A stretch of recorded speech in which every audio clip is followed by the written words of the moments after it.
Hello there BookTube, how are you doing? Today I thought I'd talk about the last book that I read for the Reading 2021 challenge that I've been participating in. It was run by Mark over at Book Time with Elvis, and it's been really fun. I read one book that I probably wouldn't have heard about if I wasn't looking for books about Austria, and has opened up actually my eyes to a few other books about Austria that I might be looking to get in the future. So I read The Hare with Amber Eyes by Edmund de Waal, which is a really wonderful book. And then when Austria were beaten by the Netherlands, I read The Diary of Anne Frank because I'd never read it before and it was something I'd always wanted to read. So yeah, it was great to be able to do that and to do it in such a fun event. And then when they got beaten by Italy, I picked up Italo Calvino's complete Cosmicomics. And this was, it was quite a fun read. My general impression, I think generally I did enjoy it. I'm glad I read it. But as I get into it, I'll bring up some of the downsides, because there are a few bits where I was really hoping that I was on to the next story because I wasn't enjoying that story and stuff like that, which often happens sometimes with short story collections, and particularly this, which is actually a collection of many short story collections. I'll quickly mention that Jack, the Rambling Raconteur, he did a video about Italo Calvino's Cosmicomics. It was particularly the first sort of volume of the Cosmicomics because they were subsequent collections that he wrote, which were sort of Cosmicomic stories, which are included in here. But just like the first ever collection of Cosmicomics, Jack did a review of it, and yeah, I think his reaction is kind of similar to my reaction of the whole thing. So that's probably the thing I'll say to start, is that as you're reading the first collection of Cosmicomics, the quality of them, the themes coming up, the ups and downs that you might find are probably going to be quite similar throughout. But yeah, before I kind of get into how I found different stories and the ups and downs, I thought I'd maybe try and explain what this book is, what a Cosmicomic is, and stuff like that. The impression I got from the introduction of this book is that with these Cosmicomics, Calvino was really feeling that he needed to be pushing the boundaries of fiction. I think he started them in the 1960s, and I think he was particularly thinking about scientific progress, and the way in which fiction, particularly fiction, really hadn't changed that much. I mean, since modernism, and you could even say that even modernism, at least for him, wasn't a big enough change. So he's trying to shake things up and just do something entirely different, something that isn't really a short story, isn't really a fable. It's kind of mythological, but it's a new myth for the scientific age. I think a lot of people might think that these are science fiction stories then, because a lot of it has to do with scientific theory and stuff. But really the only genre that you can give them is cosmic comic. That he's not just written these stories and given them the name Cosmicomics, but he's invented a genre to write. And you can just break it down to kind of get what he actually means by it. There's the cosmic part of it, and that is to do with space, the cosmos, to do with the laws of physics, and so on. Excuse me. But then there's the comic section, and it's not necessarily a comedy. It's not like a Shakespearean comedy or something like that, but definitely a comic, like a comic strip or a cartoon. So he's trying to bring a kind of playful, mischievous, slapstick element to these stories that are messing with and almost poking fun at times these scientific theories, which is actually really quite fun. The idea of it. And every story begins with like a paragraph, normally like a sentence, maybe sometimes a bit more, that's explaining a particular story, theory. So for example, we have a story called A Sign in Space, and its introduction is situated in the external zone of the Milky Way. The Sun takes about 200 million years to make a complete revolution of the galaxy. And then it goes straight into the story. And most of these Cosmicomics stories are narrated by the same narrator, who is labelled as this sort of cosmic know-it-all, that he's kind of always existed, and in a kind of chameleon-like way has shape-shifted into whatever kind of being or thing he needs to be to tell the story. So in one story, by the way, this character has an impronounceable name. If I were to try to pronounce it, it would be something like Qfwfq, or something like that. I'll put it up on the screen somewhere. So yeah, and you know, in one story he's like a frog or something, or like one of the first sea creatures that has decided to, you know, evolve and come out of the sea, and it really is kind of presented as silly and whimsical as that. And then he has an uncle who decides to stay as a fish, and it's almost, you know, presenting this sort of, I don't know, adolescent rebellion and embarrassment you might feel for your elders, and then placing it in this situation of being a land-based sort of amphibious creature, being sort of embarrassed and eventually shown up by your elder who still lives in the sea, and things like that. And you know, I think still my first, yeah, my favourite is the first story, and the little introductory paragraph at the beginning of this story, called The Distance of the Moon, is at one time, according to Sir George H. Darwin, the moon was very close to the earth. Then the tides gradually pushed her far away, the tides that the moon herself causes in the earth's waters, where the earth slowly loses energy. And I think the reason I really love this story is it's a really great sort of, I don't know, just the energy of this story is just a great way to begin it. You just kind of hit the ground running with this very first story. So we have that introductory paragraph, and then our narrator is saying, "How well I know, the rest of you can't remember, but I can.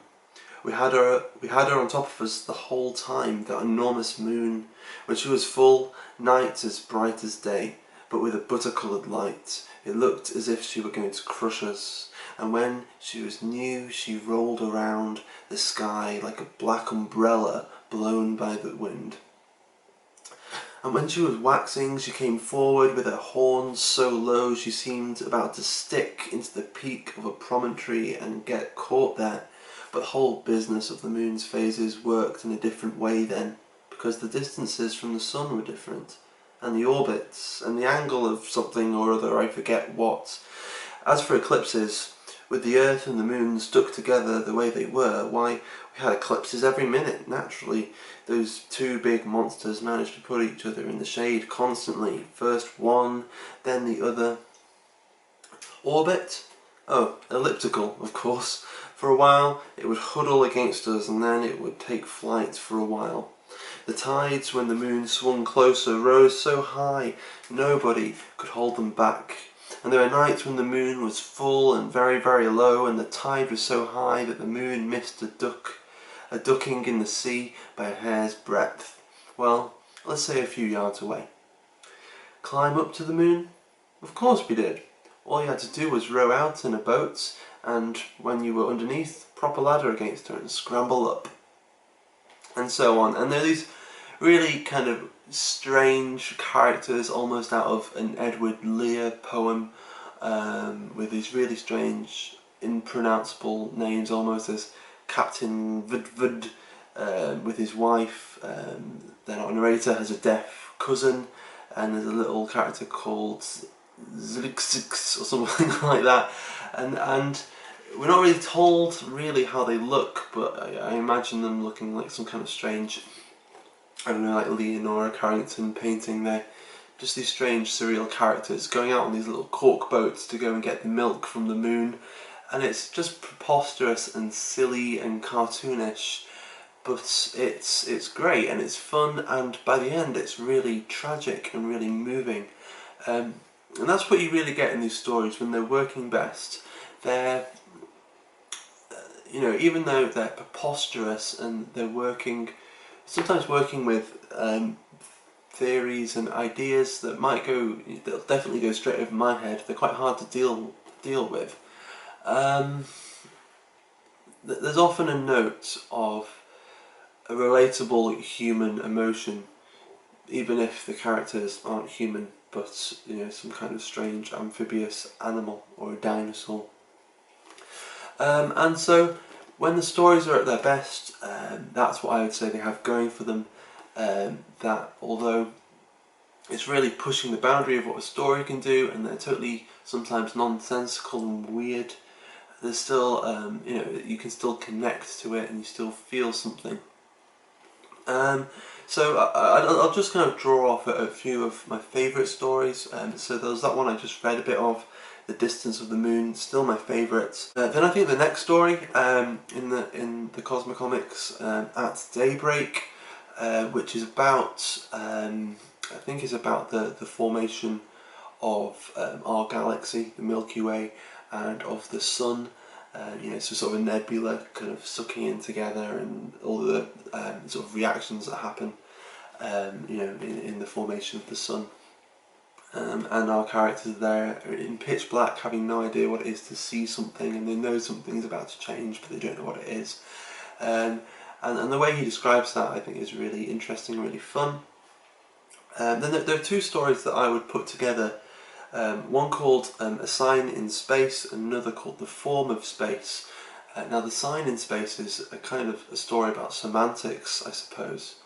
Is it semantics? If I'm wrong, I'll put the actual thing on. It's not semantics actually, it's semiotics, the study of symbols. And he decides to put you know, a sign in space, and he's on the very edge of the solar system, and he puts a sign, and he doesn't really tell you what this sign is. It's something that I guess we as humans can't imagine, and our narrator is a creature that is not human but kind of is human, and has existed before humans, and doesn't really know our limits, can't really describe in a way we would understand. But he puts a sign there, and he's going to wait until he comes back round and see it again.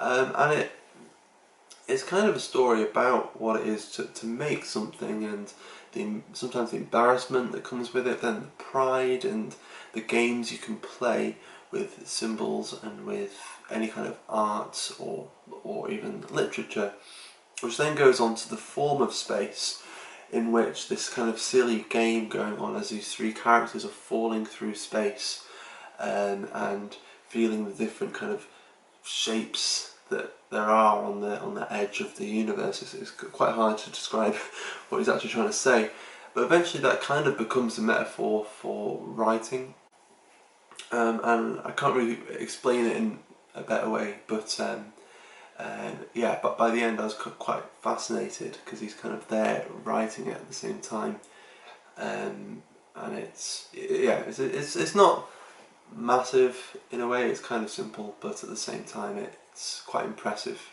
in the way he pulls that off. Then the story I kind of described earlier with the amphibian and the fish is called The Aquatic Uncle, which is really fun. One of my favourites is called The Dinosaurs, about a dinosaur. Well, our narrator, name here, is a dinosaur that's survived the extinction event somehow. They just missed it, and goes wandering around and befriends, I suppose, some mammals, and they've never seen a dinosaur before, so They just think he's a strange, ugly creature, and it's a kind of touching, silly, cartoonish story about that. And then later on, probably the most comic strippy stories is The Origin of the Birds, and he kind of plays with the form of the comic strip as much as he can in kind of traditional paragraph sort of writing, prose writing. And there's a later story called World Memory, and that's in the area of this collection of the Cosmicomics where I was beginning to get a bit tired of them. They kind of got a bit samey, but we're also losing some of the mischief and fun that you get earlier on in the book, which was probably my main problem with the book, that it just runs out of momentum after a while. And I suppose you have to consider that this book is a collection of years and years and years and years of writing, and every now and then he just re-released them with a few new stories in them. But yeah, if you're trying to read them all together, it just gets a bit repetitive and it just loses momentum, unfortunately.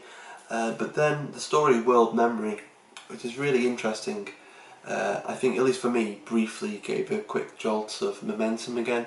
And it's one of the ones that's actually quite different to some of the other Cosmicomic stories, but I thought it was brilliantly done and had a great sort of punchline.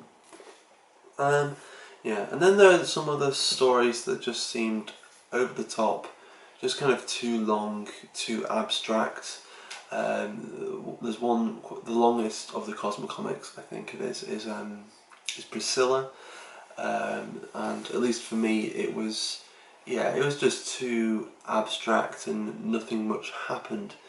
But there again, he's still conveying some of the central themes, some of these very human emotions, particularly desire, which is maybe the central emotion, one of the central themes of the Cosmicomics, sometimes done in a very poignant way, sometimes done in a way that's kind of reminiscent of Popeye or Mickey Mouse, but still this idea of desire and of unrequited love and stuff like that just runs through the whole thing, and I think that's kind of what ties it all together. So yeah, so there we have it. There are kind of my thoughts on the Cosmicomics. I bought this mainly because I think when I bought this, I'd recently read for the first time Borges's fictions, and was really impressed. And I'd heard people say they were kind of similar, and I would say that there are some stories in here that are a little reminiscent of Borges. I'll see if I can find the name of a couple. Particularly that story I mentioned, World Memory, I think reminded me of Borges. And where was it? A story called The Chase, and one called The Count of Monte Cristo, which is a kind of pastiche of the Dumas novel. So yeah, but most of those stories that I mentioned are also when I think Calvino's own attitude towards the world when he was writing those was a bit more pessimistic, and so they don't have the flamboyancy, the cartoonishness of some of the early Cosmicomic stories. So yeah, it's a very mixed bag, the Cosmicomics. I would really recommend just dipping in and out, maybe just every now and then. Maybe just read one of them at random and then maybe tick it off on the table of contents, and then let some time go by and read another one some other time. Because if you're reading them one after the other, after the other, after the other, the kind of form of them, it just gets a bit annoying. But they're so formulaic. But it's still a very impressive body of work, and he definitely. I definitely admire Calvino for just going through with his vision for these stories, for just trying an experiment and seeing where it goes. And it goes to some really weird places, some places I didn't think that fiction could go. And yeah, for that I commend him. And I would recommend this book. As I said, maybe read it in dribs and drabs, but it's definitely worth a read. And maybe if you can find a copy of just that first volume of the Cosmicomics, I think just called Cosmicomics, maybe just try that first, and then maybe get a complete Cosmicomics with all the later stuff in it later, if you think it's your cup of tea. Right, so that's the Cosmicomics done. Yeah, please let me know what you thought. I have always wanted to try and do this kind of thing where I just talk about one book at a time. In my Friday Reads videos I have been trying to concentrate on one book at a time, but I thought I'd bite the bullet and just try this and have a dedicated video for a book. So yeah, please let me know what you thought, and I'll see you in some videos soon. So yeah, thank you very much for watching, and yeah, see you later. Bye bye.